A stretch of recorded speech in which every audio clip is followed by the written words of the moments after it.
Josué chapitre 14. Voici ce que les enfants d'Israël reçurent en héritage dans le pays de Canaan, ce que partagèrent entre eux le sacrificateur Éléazar, Josué fils de Nun, et les chefs de famille des tribus des enfants d'Israël. Le partage eut lieu d'après le sort, comme l'Éternel l'avait ordonné par Moïse, pour les 9 tribus et pour la demi-tribu. Car Moïse avait ordonné un héritage aux 2 tribus et à la demi-tribu de l'autre côté du Jourdain. Mais il n'avait point donné aux Lévites d'héritage parmi eux. Les fils de Joseph formèrent 2 tribus, Manassé et Éphraïm. Et l'on ne donna point de part aux Lévites dans le pays, si ce n'est des villes pour habitation et les banlieues pour leurs troupeaux et pour leurs biens. Les enfants d'Israël se conformèrent aux ordres que l'Éternel avait donnés à Moïse et ils partagèrent le pays.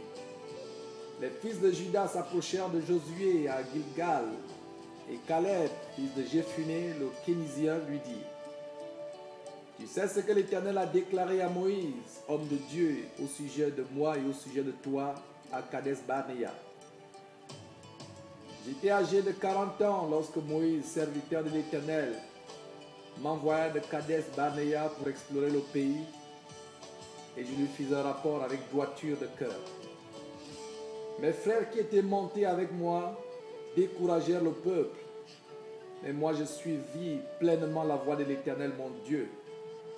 Et ce jour-là, Moïse jura en disant: Le pays que ton pied a foulé sera ton héritage à perpétuité pour toi et pour tes enfants, parce que tu as pleinement suivi la voie de l'Éternel mon Dieu. Voici maintenant, l'Éternel m'a fait vivre, comme il a dit. Il y a 45 ans que l'Éternel parla ainsi à Moïse, lorsqu'Israël marchait dans le désert.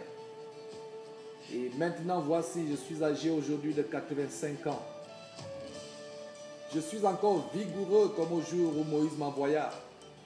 J'ai autant de force que j'en avais alors, soit pour combattre, soit pour sortir et pour entrer. Donne-moi donc cette montagne dont l'Éternel a parlé dans ce temps-là, car tu as appris alors qu'il s'y trouve des Anakim et qu'il y a des villes grandes et fortifiées. L'Éternel sera peut-être avec moi et je les chasserai comme l'Éternel a dit. Josué bénit Caleb, fils de Jéphuné, et lui donna Hébron pour héritage.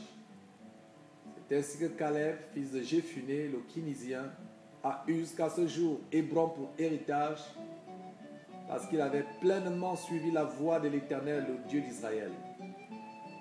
Hébron s'appelait autrefois Kirjat Arba. Arba avait été l'homme le plus grand parmi les Anakim. Le pays fut dès lors en repos et sans guerre.